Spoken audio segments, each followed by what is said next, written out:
Topic for today is retirement of an asset. Retirement or death of a partner is the same thing. Means one partner is leaving the partnership.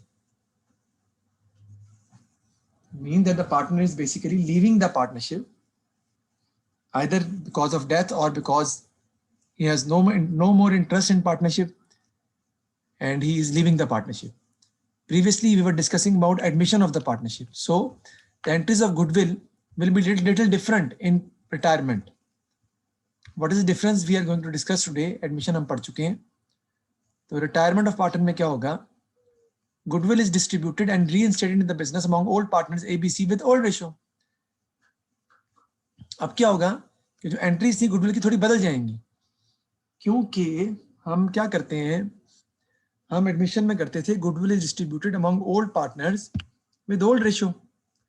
यहाँ भी यही होगा, goodwill is distributed among old partners with old ratio. लेकिन now in retirement एक बंदा जा रहा है, इसका मतलब है पहले 3 बंदे थे, उनमें से एक बंदा जा रहा है, तो goodwill to A's capital account, to B's capital account, to C's capital account, तीनों में डिस्ट्रीब्यूट होगी और राइट ऑफ होगी सिर्फ 2 में.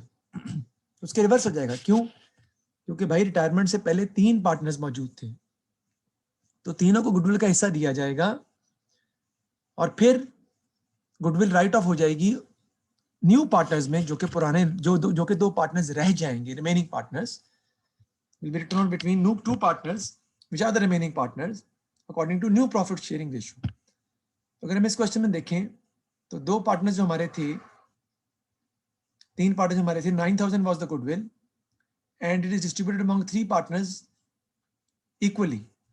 तो हम एंट्री पास करेंगे goodwill to A's capital account, goodwill debit हो जाएगी 9000 से, ए's कैपिटल अकाउंट क्रेडिट होगा 3000, इक्वली है, बी भी 3000 और सी भी 3000.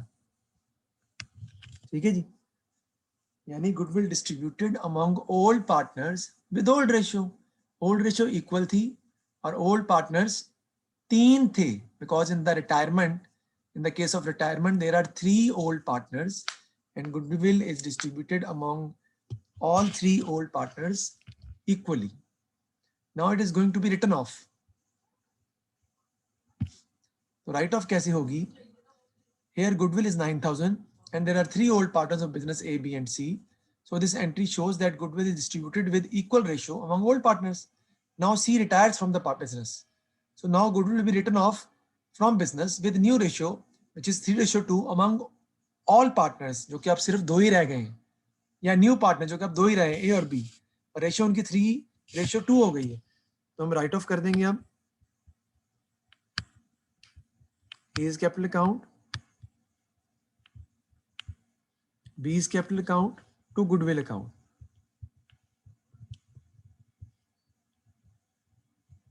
और रेशियो उनकी क्या होगी जी? 3/5 और 2/5. ठीक है जी. इसको हम देख लेते हैं. 9000 into 3/5 कितना आता है जी? 5400 और 9000 into 2/5 3600. अब इसका भी जरा नेट इफेक्ट देखते हैं. नेट इफेक्ट बनता क्या है इसका?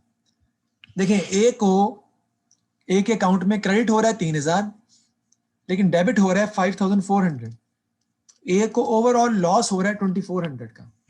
ए को ओवरऑल लॉस हो रहा है 2400 का. बी को बेनिफिट, बी को भी लॉस हो रहा है. बी क्रेडिट हो रहा है 3000 से, डेबिट हो रहा है 3600 से. तो बी को लॉस हो रहा है कितने का? 600 का.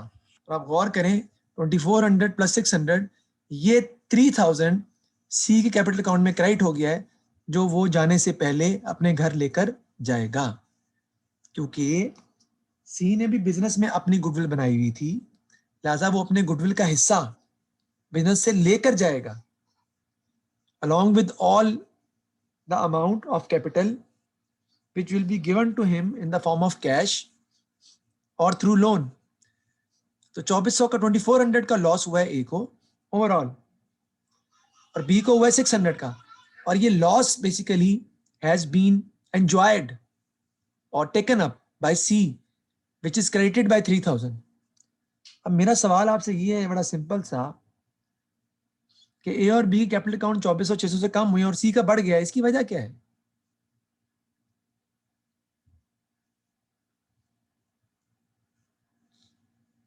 बताएं।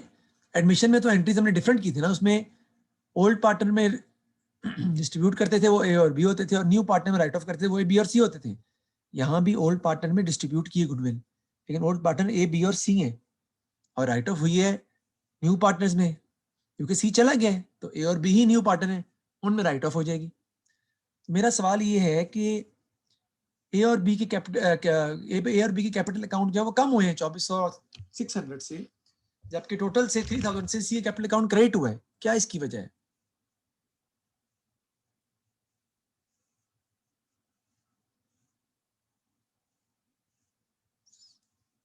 जी हाँ, हमरा बता सकती हैं आप?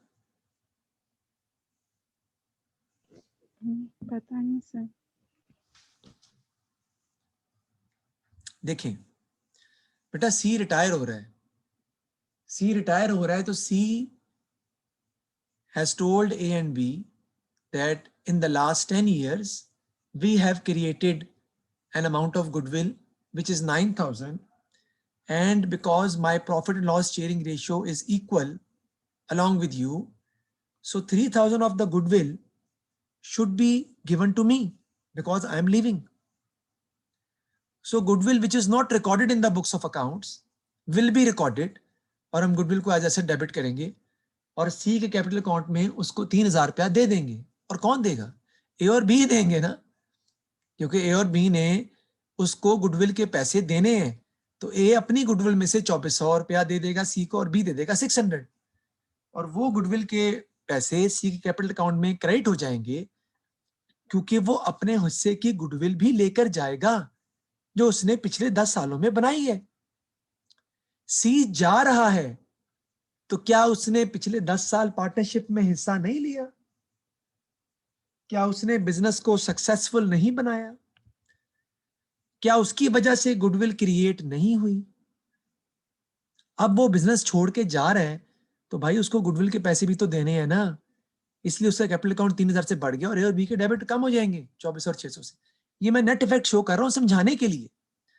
करना तो आपने वही है जो पहले किया था, ओल्ड पार्टनर्स में ओल्ड रेशियो से डिस्ट्रीब्यूट कर देंगे, न्यू पार्टनर में न्यू रेशियो से राइट ऑफ कर देंगे।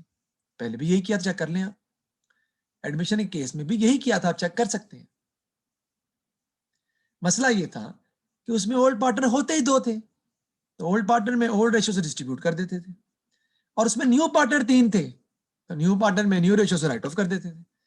इसमें ओल्ड पार्टनर्स 3 है इसलिए तीनों में डिस्ट्रीब्यूट कर दी, और राइट ऑफ जब करेंगे तो बाकी नए 2 रह गए, सी चला गया है, तो राइट ऑफ न्यू पार्टनर्स में होगी न्यू रेशियो से, विच इज 3/5 2/5। ओके हो गया जी? तो ये हमने समझ लिया कि हम गुडविल की कैलकुलेशन रिकॉर्ड कैसे करते हैं।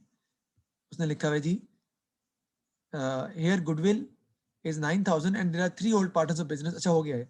So now goodwill will be written off from business with new ratio among old partners A, B capital to goodwill account। Important note को पढ़ लेते हैं।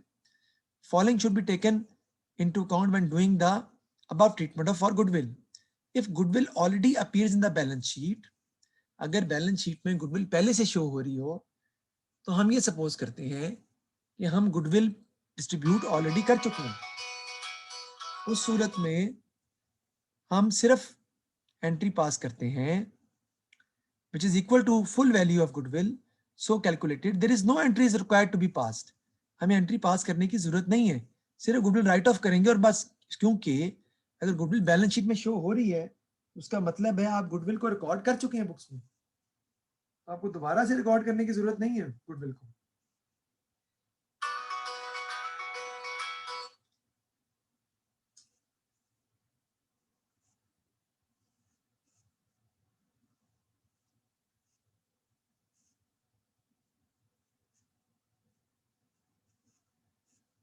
ठीक है जी? तो ये हमने किया इसको इस तरीके से। हम देखते हैं आगे कि if goodwill already appears in the balance sheet, if goodwill already appears in the balance sheet, if goodwill already appears in the balance sheet which is less than the full value of the goodwill, then goodwill is to be raised for the balance. The full value of goodwill calculated less goodwill already appearing in the balance sheet. यानी अगर goodwill पहले से books में show हो रही है तो हम गुडविल में से पैसे माइनस जितनी गुडविल मजीद चाहिए उससे हम गुडविल की पहली एंट्री पास करेंगे उसको रीइंस्टेट करने की. सर ये बात समझ नहीं आई, ये मैं आपको भी एक्सप्लेन कर.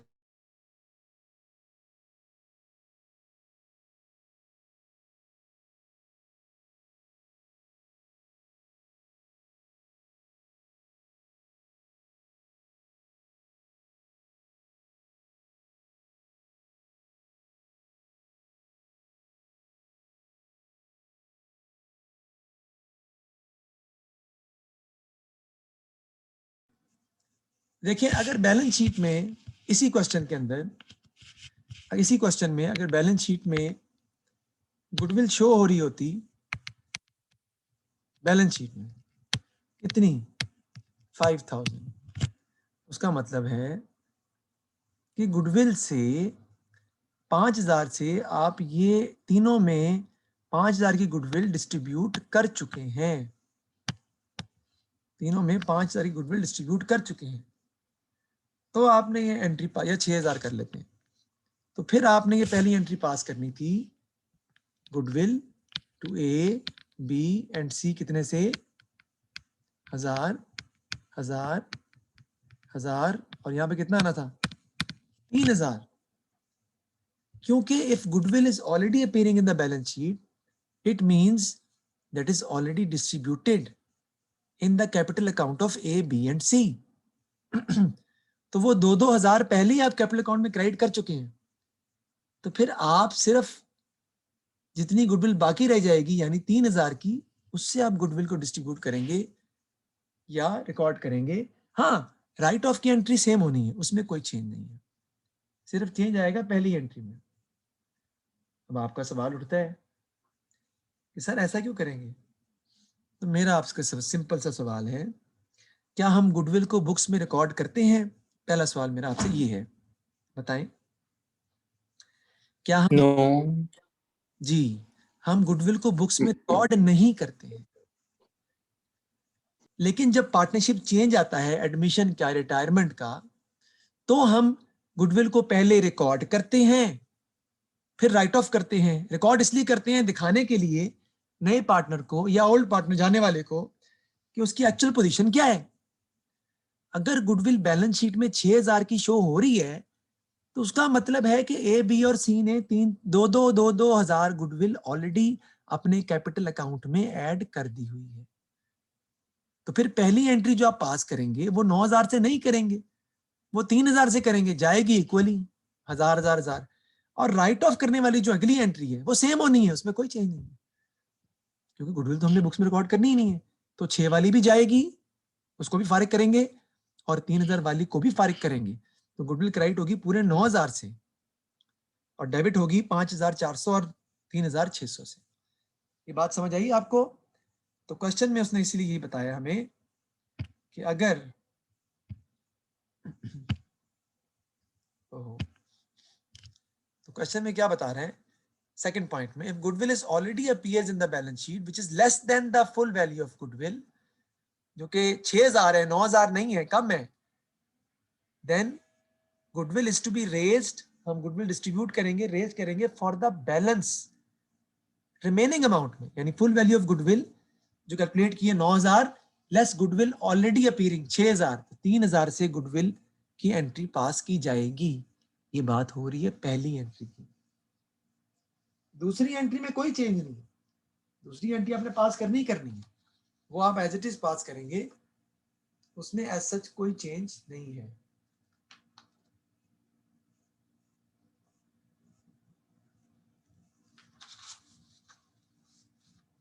ठीक होगी जी बात. ये हमारा जो है ना वो पॉइंट है गुडविल का जो मैंने आपको बताया. रिवैल्यूएशन अकाउंट के बारे में हम पहले ही पढ़ चुके हैं, उसमें कोई ऐसी प्रॉब्लम नहीं है. रिवैल्यूएशन अभी भी होगी जैसे पहले होती थी, कोई चेंज नहीं है, जैसे पहले करते थे अब भी गुडविल की रिवैल्यूएशन होगी. अब रिटायरमेंट ऑफ पार्टनर में होता क्या है देखें. In retirement, we will go for the same accounting treatment, but profit and loss will be transferred to all partners, including retiring partners with old ratio. जो revaluation का profit and loss होगा, वो तीनों पार्टनर में distribute किया जाएगा, ए, B और सी में. क्यों सर? क्योंकि revaluation का profit and loss old partners में डिस्ट्रीब्यूट होता है old ratio से. जिन्होंने those who have run the partnership and provided profit or loss because of the previous years of trading, जिन्होंने पिछले सालों में कारोबार को चला के ये रिवैल्यूएशन की वजह से प्रॉफिट जो है वो कमाया है, तो उसकी वजह से हम चलाएंगे. लाइट चली गई है तो अब खुद ये डिस्कनेक्ट हो जाएगा. थोड़ी देर बाद फिर हम दोबारा कनेक्ट करेंगे इसको. तो उसकी हम एंट्रीज करेंगे इन रिटायरमेंट.